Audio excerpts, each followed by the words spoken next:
আজান শোনার পরে আজানের ডাকে সাড়া দিয়ে মসজিদে এসার জামাতে কতজন আমরা হাজির হয়েছিলাম?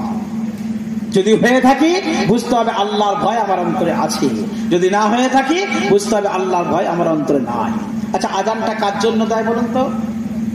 অমল বাবু, বিমল বাবু, শ্যামল বাবু, চ্যাটার্জি বাবুর জন্য তো নাকি?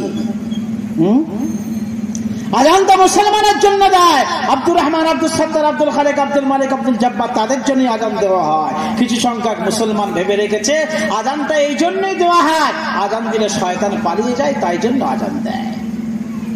আজকে মুসলমান মসজিদের পাশে যদি অমল বাবু আর আব্দুর রহমান দুজনে দাঁড়িয়ে দাঁড়িয়ে গল্প করছে, তার আজান যখন কানে এসে পৌঁছায়, মসজিদে কে ঢুকবে? অমল বাবু ঢুকবে না আব্দুর রহমান ঢুকবে?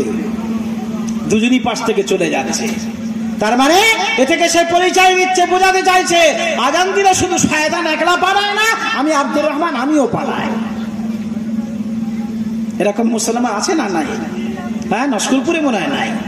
হ্যাঁ আছে, ওই বাড়িয়ার দিকটা, ওই দিকটা আছে। তাহলে আজান দিলে মুসলমান পালায়, কপাল পাটা মুসলমান, তো দিল ফাটা।